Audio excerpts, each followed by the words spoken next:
Fritz Lang, Les secrets derrière la porte. C'est une préface que j'ai faite à la réédition de mon livre sur Fritz Lang, Trois Lumières, paru d'abord chez Flammarion et puis maintenant donc chez Ramsay. Alors voilà ce que j'ai écrit. Écrire sur Fritz Lang alors que tout ou à peu près a été dit, ceux qui l'ont connu ne considèrent pas son œuvre de la même façon que ceux qui n'ont d'autre choix que de regarder ses films.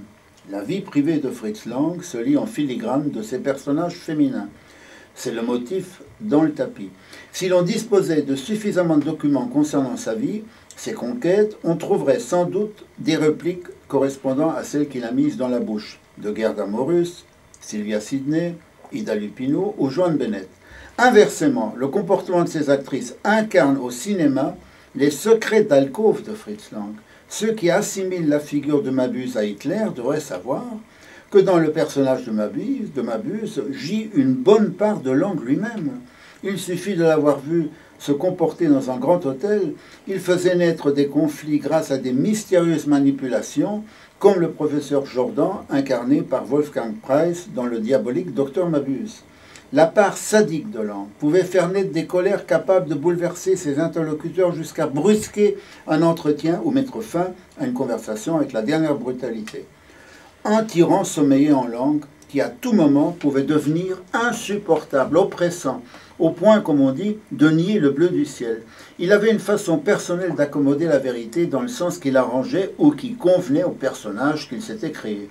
Il vivait, semble-t-il, dans la crainte permanente d'être surpris, d'être mis sur la sellette par on ne sait quoi, par un individu qui aurait pu avoir l'allure d'Alexandre Granache ou le visage de Dan Dureya.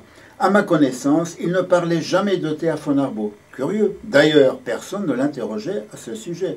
A-t-il cherché à prendre contact avec celle qui fut jadis son épouse et sa scénariste? Théa von Arbaud est décédée en 1954 à l'âge de 66 ans. Quelle image de Théa von Arbaud Fritz Lang avait-il emporté avec lui dans son exil hollywoodien? On en trouve peut-être une réponse dans Le Tigre du Bengale et Le Tombeau hindou, tourné aux Indes et en Allemagne. Sita, l'épouse infidèle du Maharaja Deshnapur, est condamnée par Chandra à être emmurée vivante dans un immense tombeau qu'un architecte appelé d'Europe était censé édifier.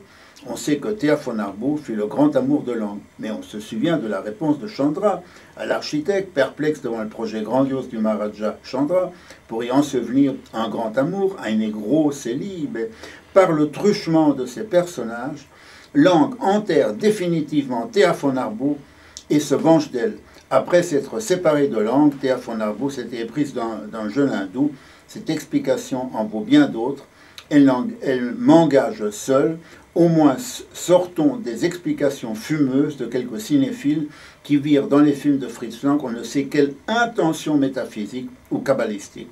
Considérer le cinéma comme un art majeur équivalent de la littérature peut être contesté dans la mesure où une proportion non négligeable de films revus aujourd'hui, célébrés en leur temps, comme des chefs-d'œuvre ou du moins des films audacieux, s'avèrent terriblement vieillis ou carrément invisibles. Parlons plutôt d'artisanat que d'art. Lang a souvent raconté des histoires à dormir debout concernant son départ précipité d'Allemagne après une entrevue avec Joseph Goebbels. Mémoire défaillante ou mensonge? Il m'est arrivé de le prendre en défaut bien après mon séjour à Hollywood en 1966. Dans les années 50, la pension Opernring à Vienne en Autriche, à 2 pas de l'opéra, abritait des musiciens comme Herbert von Karajan, Edwin Fischer, Willem Backhaus, Pauline Demit, des cantatrices célèbres et des personnages dignes d'un roman de Vicky Boom. Un certain Boris Moreau, souvent entouré de femmes splendides, semblait mener grand train à Vienne.